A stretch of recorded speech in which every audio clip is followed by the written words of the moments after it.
പൊന്നൊളിയിൽ കല്ലറ മിന്നുന്നു, മഹിമയോടെ നാഥനുയർക്കുന്നു. മുറിവുകളാൽ മൂടിയ മേനീതാ, നിറവോലും പ്രഭയിൽ മുഴുകുന്നു. പൊന്നൊളിയിൽ കല്ലറ മിന്നുന്നു, മഹിമയോടെ നാഥനുയർക്കുന്നു. മുറിവുകളാൽ മൂടിയ മേനീതാ, നിറവോലും പ്രഭയിൽ മുഴുകുന്നു.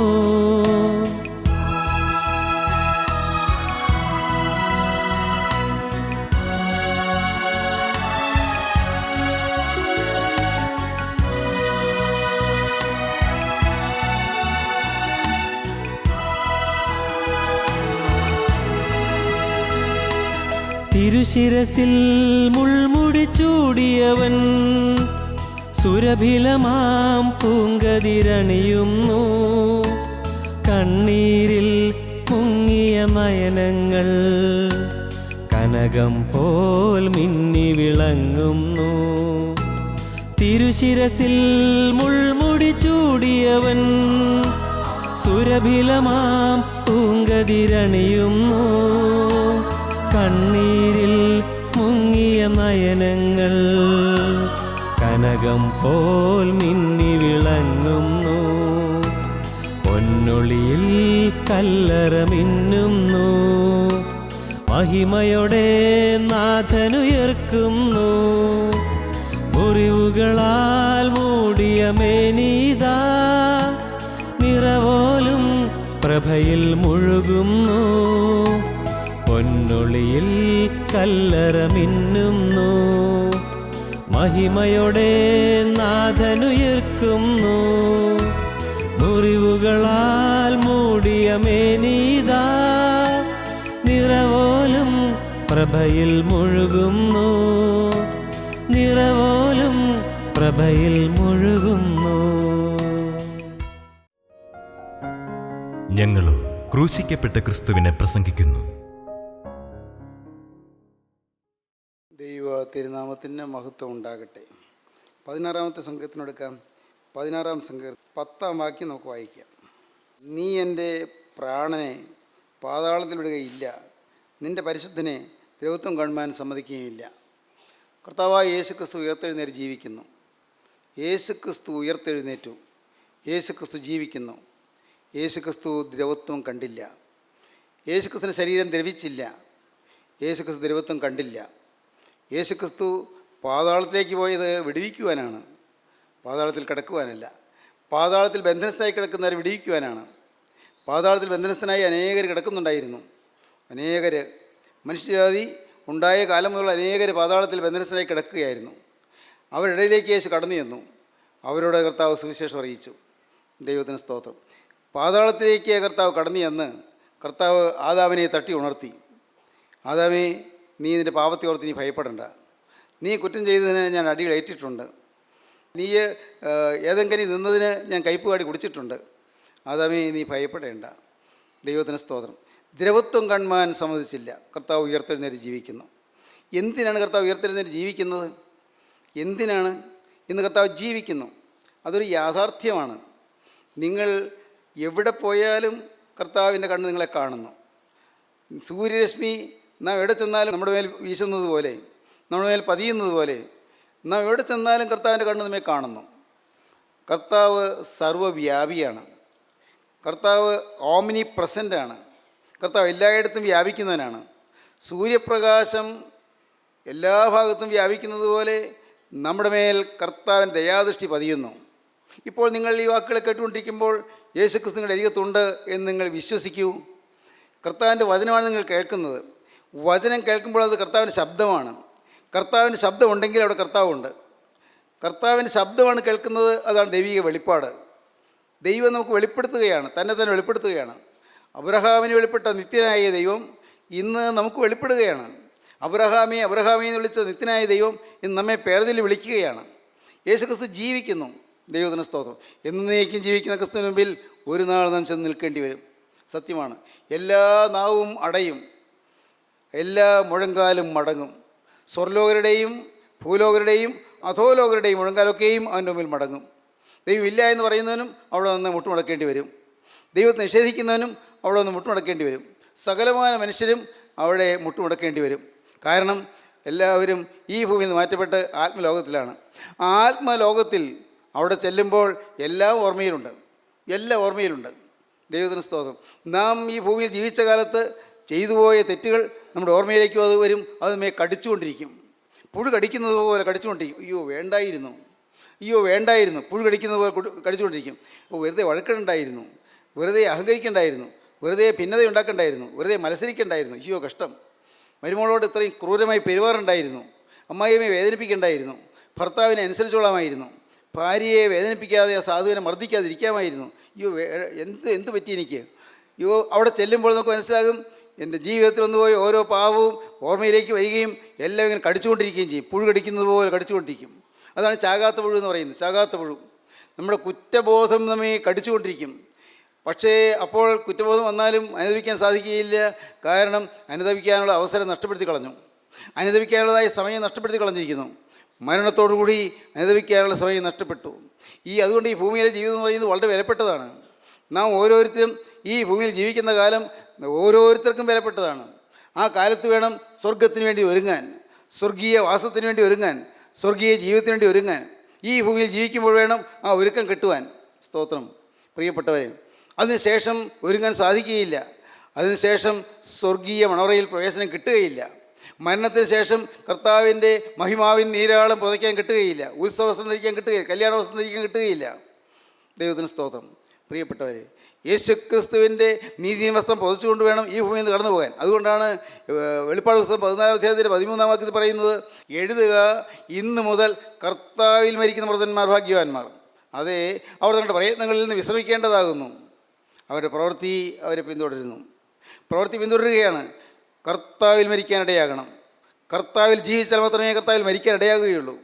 മരണം നിശ്ചയമാണല്ലോ, ഉറപ്പാണ്. എന്നാൽ കർത്താവിൽ മരിക്കുന്ന മൃതന്മാരാണ് ഭാഗ്യവാന്മാർ. എല്ലാവരും അല്ല. യേശുക്രിസ്തുവിൽ ജീവിക്കുന്നവർക്ക് യേശുക്രിസ്തുവിൽ മരിക്കാം.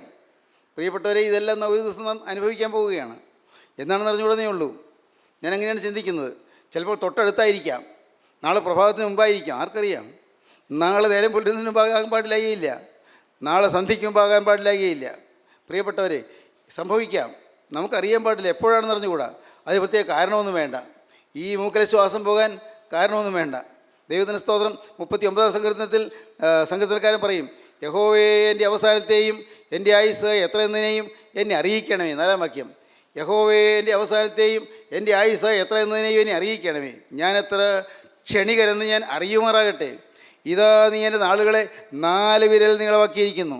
ഏത് മനുഷ്യനും ഉറച്ചു നിന്നാലും ഒരു ശ്വാസമത്രയാകുന്നു. മനുഷ്യരൊക്കെയും വെറും നിഴലായി നടക്കുന്നു നിശ്ചയം. അവൻ ധനം സമ്പാദിക്കുന്നു, ആരനുഭവിക്കുമെന്ന് അറിയുന്നില്ല. ധനം സമ്പാദിക്കുന്നുണ്ട്, ആരനുഭവിക്കും, ആർക്കറിയാം. നാം ഇന്ന് സ്വരൂപിച്ച് കൂട്ടുന്നുണ്ട്. നാം ഒരു പക്ഷേ വഴക്കടിച്ച് അതിന് മാറ്റുന്നുണ്ട്, അല്ലെങ്കിൽ ബഹളം വെച്ച് ഗുരുമാലുകൾ വഴക്കുണ്ടാക്കുന്നുണ്ട്, നാം ശണ്ട കൂടുന്നുണ്ട്. എന്തിന്? ആരനുഭവിക്കുമെന്ന് അറിയുന്നില്ല. ദൈവത്തിന് സ്തോത്രം. എപ്പോഴാണ് ഞാൻ ഈ ഭൂമിയിൽ നിന്ന് പോകുന്നതെന്ന് ആരും അറിയുന്നില്ല.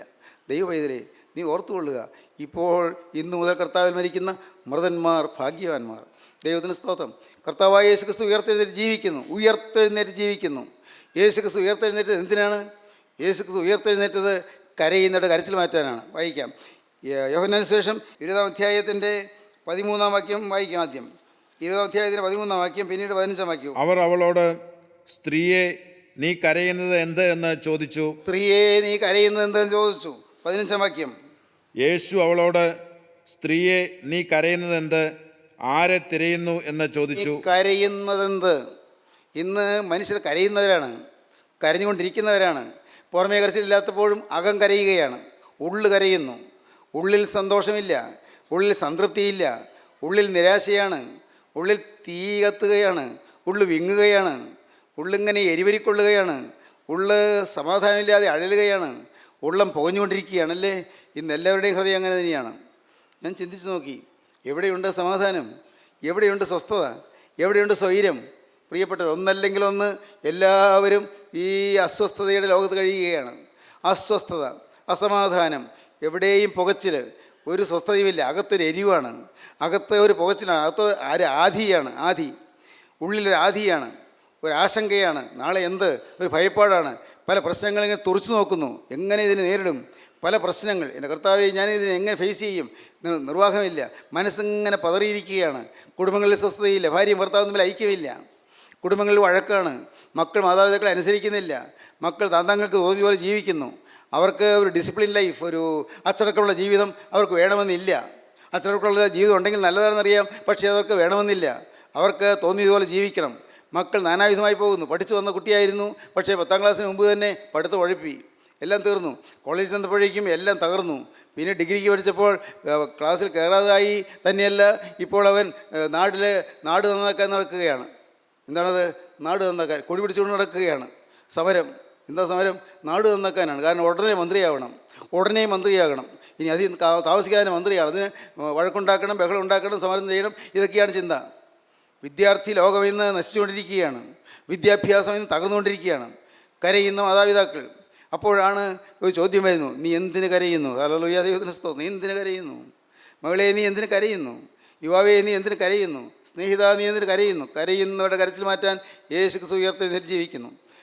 മഗ്ദല മറിയാമിൻ്റെ കരച്ചിൽ മാറി. സ്തോത്രം. ഏങ്ങലടിച്ചുകൊണ്ടാണ് കല്ലറയിൽ നിന്നത്.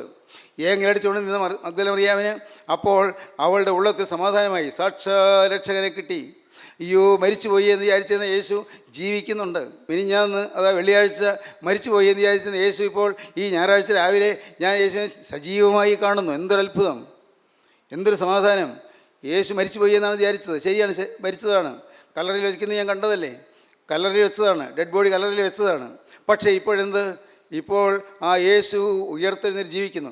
ദിവ്യശോഭയോടെ, തേജോമയനായി, ആകാര സൗഷ്ഠവത്തോടെ, സൗമ്യനായി, സ്നേഹം തുളുമ്പുന്ന മുഖത്തോടെ, പുഞ്ചിരി പൊഴിയുന്ന വദനത്തോടെ യേശു നിൽക്കുകയാണ്. സ്ത്രീയെ, നീ കരയുന്നത്? എൻ്റെ സ്നേഹിതരെ, ഇന്ന് നിങ്ങൾ കേട്ടുകൊണ്ടിരിക്കുമ്പോൾ നിങ്ങൾ കാര്യം ചെയ്യണം. എൻ്റെ കർത്താവെ, എൻ്റെ കരച്ചിൽ നീ ഒന്ന് മാറ്റണമേ. എൻ്റെ ഉള്ളത്തിൻ്റെ കരച്ചിൽ ഒന്ന് മാറ്റണമേ. എൻ്റെ അകം കരയുന്നു. പുറമേ ചിരിക്കുമ്പോഴും അകം കരയുന്നു. എൻ്റെ കുടുംബത്തെ അസ്വസ്ഥത നീ ഒന്ന് മാറ്റി തരണമേ. കുടുംബത്തിൽ സ്വൈര്യക്കേടെന്ന് മാറ്റി തരണമേ. കർത്താവേ, ഒന്നും ശരിയായിട്ട് ഉറങ്ങാൻ പറ്റുന്നില്ലല്ലോ, സമാധാനത്തിൽ ഉറങ്ങാൻ പറ്റുന്നില്ലല്ലോ, എൻ്റെ പഠിത്തം മുടങ്ങിപ്പോയല്ലോ. കർത്താവേ, എനിക്കൊരു നല്ല കാലം ഇല്ലേ? ഒരു നല്ല കാലം തരികയില്ലേ? ചോദിക്കണം നിങ്ങൾ. കർത്താവിനോട് ചോദിക്കുന്നത്, നല്ല കാലം തരികയില്ലേ? എനിക്ക് ശുഭഭാവി തരികയില്ലേ? ശോഭനമായൊരു കാലം എനിക്ക് തരികയില്ലേ?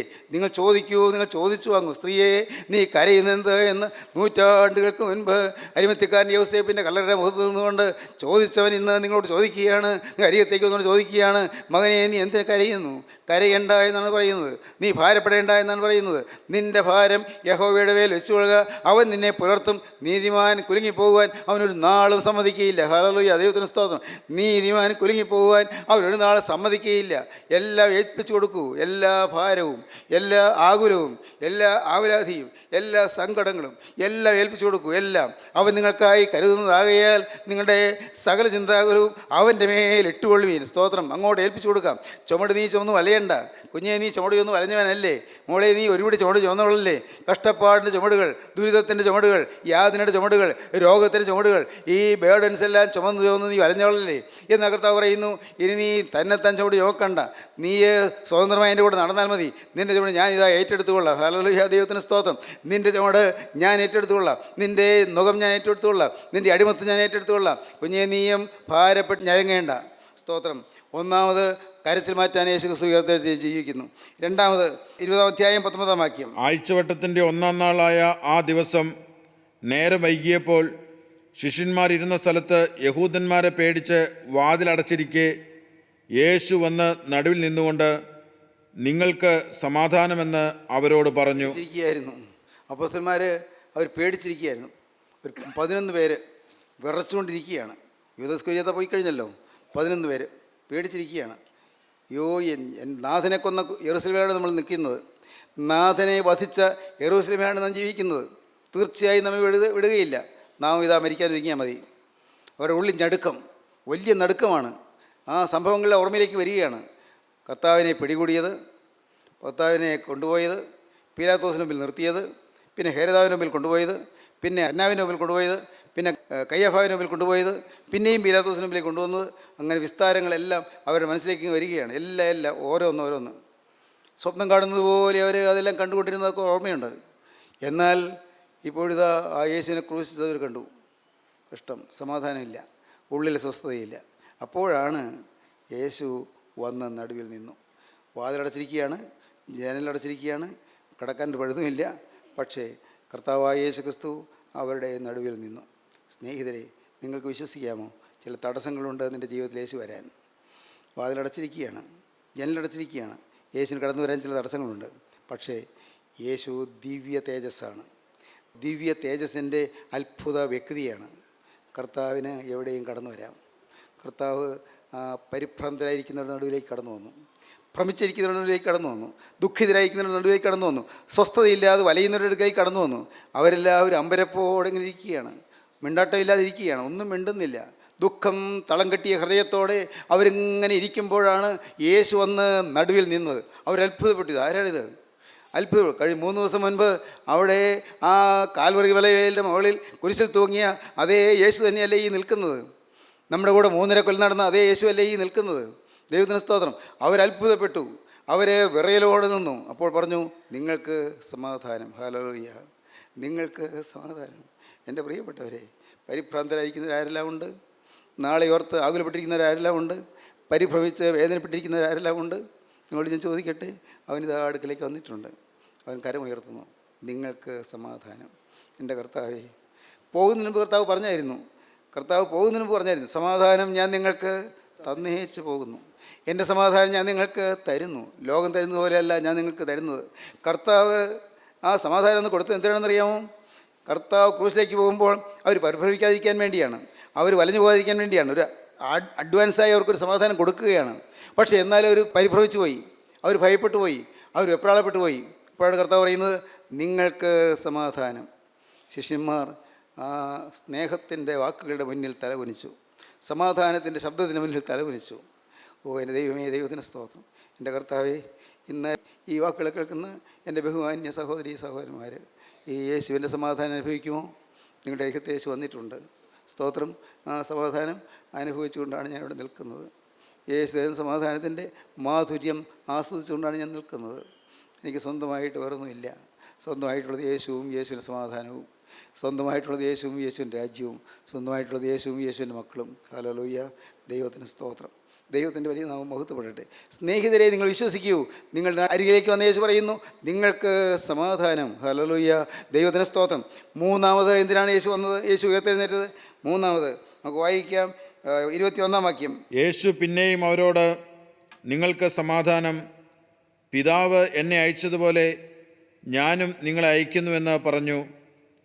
ഇങ്ങനെ പറഞ്ഞ ശേഷം അവൻ അവരുടെ മേൽ ഊതി അവരോട്, പരിശുദ്ധാത്മാവിനെ കൈക്കൊള്ളുവീൻ. അവരുടെ മേൽ ഊതി പരിശുദ്ധാത്മാവിനെ കൈക്കൊള്ളുവീൻ എന്ന് പറഞ്ഞു. ആത്മാവിനെ സ്വീകരിപ്പീൻ, പരിശുദ്ധാത്മാവിനെ കൈക്കൊള്ളുവീൻ.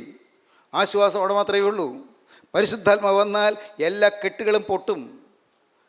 മോളെ, നിനക്ക് ഉറക്കമില്ലാതിരിക്കുകയല്ലേ? പല പീഡകൾ നിൻ്റെ മനസ്സിനെ അലട്ടിക്കൊണ്ടിരിക്കുകയല്ലേ? മോനെ, നിനക്ക് സ്വസ്ഥതയില്ലാതിരിക്കുകയല്ലേ? നാളെ ഓർക്കുമ്പോൾ നിനക്കൊരു വ്യാകുലം വരുന്നില്ലേ? ആദിവ്യാധികൾ നിന്നെ വലയം ചെയ്യുന്നില്ലേ? എന്നാൽ യേശു ക്രിസ്തു പറയുന്നു, സ്തോത്രം, പരിശുദ്ധാത്മാവിനെ കൈക്കൊള്ളുവിൻ. യേശു അവരുടെ മേൽ ഊതി. എന്തുകൊണ്ട് നിങ്ങൾക്കിപ്പോൾ പ്രാർത്ഥിച്ചുകൂടാ? കർത്താവേ, നൂറ്റാണ്ടുകൾക്ക് മുൻപ് തൻ്റെ പ്രിയപ്പെട്ട ശിഷ്യന്മാരുടെ മേൽ ഊതിയ രക്ഷക, ഇന്ന് എൻ്റെ മേൽ നീ ഒന്ന് ഊതണമേ. നിങ്ങൾക്ക് പറഞ്ഞുകൂടെ? നിങ്ങൾക്ക് ചോദിച്ചുകൂടെ? നിങ്ങൾക്ക് യാചിച്ചുകൂടെ? നിങ്ങൾക്ക് അപേക്ഷിച്ചുകൂടെ? യേശു വരുമല്ലോ, യേശു ഊതുമല്ലോ, യേശു ആത്മാവിനെ പകരുമല്ലോ. ദൈവത്തിന് സ്തോത്രം. ദുരാത്മാക്കളെ ഓടിച്ചു കളയുമല്ലോ, ദുഷ്ടപിശാചുകളെ ഓടിച്ചു കളയുമല്ലോ. അസൂയയുടെ പിശാച്, അനർത്ഥത്തിൻ്റെ പിശാച്, ആപത്തിൻ്റെ പിശാച്, അത്യാഹിതത്തിൻ്റെ പിശാച്, അപകടത്തിൻ്റെ പിശാച്, എൻ്റെ ദൈവമേ, അനാഥ പലതരത്തിലുള്ളതായ രോഗങ്ങളുടെ പിശാചുക്കളെല്ലാം മാറിപ്പോകുമല്ലോ. യേശു ഊതുമ്പോൾ, പരിശുദ്ധാത്മാവ് വരുമ്പോൾ സാത്താന്യ സേനകൾ വിഭ്രമിച്ചോടും. ദൈവത്തിന് സ്തോത്രം. യേശു ഊതുമ്പോൾ ദുഷ്ടപിശാചുക്കൾ മാറിപ്പോകും. ദൈവത്തിന് സ്തോത്രം. യേശു ഊതുമ്പോൾ പൈശാചിക ശക്തികൾ വിറകൊള്ളും. ഹല്ലേലൂയ. യേശു ഊതുമ്പോൾ പരിശുദ്ധാത്മാവ് നിങ്ങളുടെ മേൽ വരും. ഇന്ന് ഇത് കേട്ടുകൊണ്ടിരിക്കുമ്പോൾ തന്നെ പരിശുദ്ധാത്മാവ് നിങ്ങളുടെ മേൽ ഊതുകയാണ്. പരിശുദ്ധാത്മാവ് നിങ്ങളുടെ മേൽ വസിക്കുകയാണ്, നിങ്ങളുടെ മേൽ ആവസിക്കുകയാണ്. പരിശുദ്ധാത്മാവ് നിങ്ങളുടെ മേൽ വന്ന് ആവസിക്കുമ്പോൾ നിങ്ങളിൽ നിന്ന് ദുരാത്മഭീതികളെല്ലാം അകന്നകന്നു പോകും. ഹല്ലേലൂയ. ദൈവത്തിന് സ്തോത്രം. രോഗങ്ങൾ പോലും മാറും, ശരീരത്തിൽ രോഗങ്ങൾ മാറും. സ്തോത്രം. ദൈവത്തിന് സ്തോത്രം. എൻ്റെ കർത്താവേ, ദൈവം ജീവിക്കുന്നു. പിന്നെ എന്തിനാണ് കർത്താവായ യേശു ക്രിസ്തു വന്നത്? നമുക്ക് നോക്കാം. ദൈവത്തിന് സ്തോത്രം. 24-ാം വാക്യം വായിക്കാം. എന്നാൽ യേശു വന്നപ്പോൾ 12 ഒരുവനായ ദിദിമോസ് എന്ന തോമാസ് അവരോട് ഉണ്ടായിരുന്നില്ല. മറ്റേ ശിഷ്യന്മാർ അവനോട്, ഞങ്ങൾ കർത്താവിനെ കണ്ടു എന്ന് പറഞ്ഞാറേ, ഞാൻ അവൻ്റെ കൈകളിൽ ആണിപ്പഴുത് കാണുകയും ആണിപ്പഴുതിൽ വിരലിടുകയും അവൻ്റെ വിലാപ്പുറത്ത് കൈയിടുകയും ചെയ്തിട്ടല്ലാതെ വിശ്വസിക്കുകയില്ല എന്ന് അവൻ അവരോട് പറഞ്ഞു. ദൈവത്തിന് സ്തോത്രം. ഈ കൂട്ടായ്മയിൽ ഒരിക്കലും ആബ്സെൻ്റ് ആകരുത്. ആത്മാവിൻ്റെ കൂട്ടായ്മയിൽ എന്നും നിങ്ങൾ പങ്കെടുക്കണം. കാരണം എപ്പോഴാണ് അത്ഭുതം നടക്കുന്ന ആർക്കറിയാം? അന്ന് യേശു വന്നപ്പോൾ തോമസ് അവിടെ ഉണ്ടായിരുന്നില്ല. എന്തുകൊണ്ടാണ് ഇല്ലാത്തത് നമുക്ക് അറിഞ്ഞുകൂടാ. സംശയിച്ച് മാറിയതാണോ നമുക്ക് അറിഞ്ഞുകൂടാ. എന്തോ നിരാശപ്പെട്ട് മാറിയതാണ് ആയിരിക്കാം. യേശു മരിച്ചു പോയല്ലോ, ക്രൂശിക്കപ്പെട്ടല്ലോ, സങ്കടമുണ്ടായിരിക്കാം. അന്ന് കൂട്ടായ്മയിൽ തോമസ് ലീഗ ആബ്സെൻ്റ് ആയിരുന്നു. അപ്പോൾ വായിക്കുന്നതിനെയാണ്, യേശു വന്നപ്പോൾ പന്തിരുവരിൽ ഒരുവരായ ദിദിമോസ് എന്ന തോമസ് അവരോടുണ്ടായിരുന്നില്ല. മറ്റേ ശിഷ്യന്മാർ അവനോട്, ഞങ്ങൾ കർത്താവിനെ കണ്ടു. സ്തോത്രം. അവർക്കിത് കണ്ടപ്പോൾ ഉണ്ടായ സന്തോഷം കൊണ്ട് തോമസിനെ പോയി കണ്ടു. തോമസിനോട് പറഞ്ഞു, അയ്യോ നീ വരാഞ്ഞ് നഷ്ടമായിപ്പോയി. അയ്യോ നീ വന്നിരുന്നെങ്കിൽ എന്തൊക്കെയായിരുന്നു നടന്നത്. യേശു ഞങ്ങളുടെ മേൽ ഊതി ഞങ്ങൾക്ക് സമാധാനം തന്നു. ഞങ്ങളുടെ ഉള്ളം പ്രസന്നമായി. ഞങ്ങളുടെ ദുഃഖം മാറിപ്പോയി. യേശു ജീവിക്കുന്നുണ്ട്. യേശു ഉയർത്തെഴുന്നേറ്റ് ജീവിക്കുന്നുണ്ട്. 3 ദിവസം മുമ്പ് ക്രൂശുമേൽ കിടന്ന് പിടഞ്ഞവൻ, എല്ലാം പൂർത്തീകരിച്ച് ക്രൂശുമേൽ കിടന്ന് പിടഞ്ഞവൻ, തലചായ്ച്ച് പിതാവിൻ്റെ കയ്യിലേക്ക് ആത്മാവിനെ ഏൽപ്പിച്ച് കൊടുത്തവൻ ഇന്നും ഉയർത്തെഴുന്നേറ്റ് ജീവിക്കുന്നുണ്ട്. സത്യം. ഞങ്ങൾ നേരിട്ട് കണ്ടു. ഞങ്ങൾക്ക് യേശുവിനെ കണ്ടു എന്ന് പറഞ്ഞാറേ, ഞാൻ അവൻ്റെ കൈകളിൽ ആണിപ്പഴുത് കാണുകയും ആണിപ്പഴുതിൽ വിരലിടുകയും അവൻ്റെ വിലാപ്പുറത്ത് കൈയിടുകയും ചെയ്തിട്ടല്ലാതെ വിശ്വസിക്കുകയില്ല എന്നവൻ പറഞ്ഞു. ഞാൻ നേരിട്ട് കാണാതെ ഞാൻ വിശ്വസിക്കുകയില്ല. ആണിപ്പഴുത് കാണണം, ആ വിലാപ്പുറത്ത് കൈയിടണം, അങ്ങനെ ഞാൻ വിശ്വസിക്കും. എനിക്ക് വിട്ടിത്തത്തിൽ എന്നെ കിട്ടുകയില്ല, ഈ മണ്ടത്തരത്തിൽ എന്നെ കിട്ടുകയില്ല. അല്പം ശാസ്ത്രബോധം ഉള്ള ആളാണ് ഞാൻ. ഇങ്ങനെ എന്തെങ്കിലും പറഞ്ഞാൽ കണ്ണടച്ചങ്ങ് വിശ്വസിക്കാൻ അത്ര ചെറുതല്ല ഞാൻ. തോമസ് പറഞ്ഞതാണ്, ഞാൻ വിശ്വസിക്കുകയില്ല. എന്ത് പറഞ്ഞാലും ശരി ഞാൻ വിശ്വസിക്കില്ല. ഞാൻ നേരിട്ട് കാണണം. സ്തോത്രം. വന്നവരും കർത്താവോടെ ഇല്ലല്ലോ. പക്ഷേ നിത്യനായ ദൈവം തോമസ് ലീഗ പറഞ്ഞത് കേട്ടു. തോമസ് കർത്താവോടെ വന്നിട്ടില്ല. പക്ഷേ മനുഷ്യൻ പറയുന്നത്, മനുഷ്യൻ ചിന്തിക്കുന്നതിലെ അറിയുന്നതിലെ ദൈവം കർത്താവ് കേട്ടു. അടുത്ത് 8 ദിവസം കഴിഞ്ഞിട്ട് വായിച്ചോ. 8 ദിവസം കഴിഞ്ഞിട്ട് ശിഷ്യന്മാർ പിന്നെയും അകത്ത് കൂടിയിരിക്കുമ്പോൾ തോമാസും ഉണ്ടായിരുന്നു. വാതിലടച്ചിരിക്കെ യേശു വന്ന് നടുവിൽ നിന്നുകൊണ്ട്, നിങ്ങൾക്ക് സമാധാനമെന്ന് പറഞ്ഞു. പിന്നെ തോമാസിനോട്, നിന്റെ വിരൽ ഇങ്ങോട്ട് നീട്ടി എൻ്റെ കൈകളെ കാണുക, നിന്റെ കൈ നീട്ടി എൻ്റെ വിലാപ്പുറത്ത് ഇടുക, അവിശ്വാസിയാകാതെ വിശ്വാസിയായിരിക്കുക എന്ന് പറഞ്ഞു. ദൈവത്തിന് സ്തോത്രം. അന്ന് തോമസ് ലീഗ മറ്റ് ശിഷ്യന്മാരോട് പറഞ്ഞതെല്ലാം കർത്താവ് കേട്ടിട്ടുണ്ട്. അതുകൊണ്ടാണ് പറഞ്ഞത്, നിൻ്റെ വിരൽ ഇങ്ങോട്ട് നീട്ടി എൻ്റെ കൈകളെ കാണുക, നിൻ്റെ കൈ നീട്ടി എൻ്റെ വിലാപ്പുറത്തിടുക, അവിശ്വാസിയാകാതെ വിശ്വാസിയായിരിക്കുക എന്ന് പറഞ്ഞു. എന്തൊരു സ്നേഹം!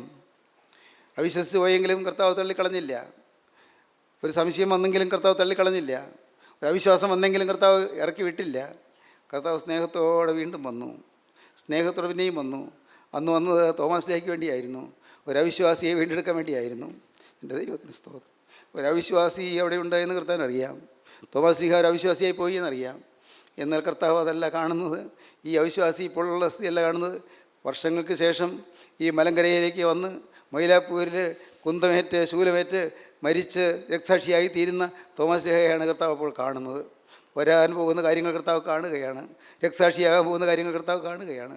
നിത്യനായ ദൈവം എല്ലാം കാണുന്നു. ദൈവത്തിന് സ്തോത്രം. അവിശ്വാസിയാകാതെ വിശ്വാസിയായിരിക്കുക. തോമസ് ലീഗ വിട്ട് കരഞ്ഞോട് പറഞ്ഞു, എൻ്റെ കർത്താവും എൻ്റെ ദൈവവുമായുള്ളവേ.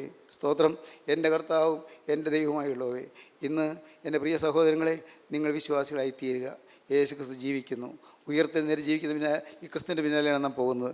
ഉയർത്തെഴുന്നേറ്റ് ജീവിക്കുന്ന ക്രിസ്തുവിൻ്റെ പിന്നാലെയാണ് നാം പോകുന്നത്.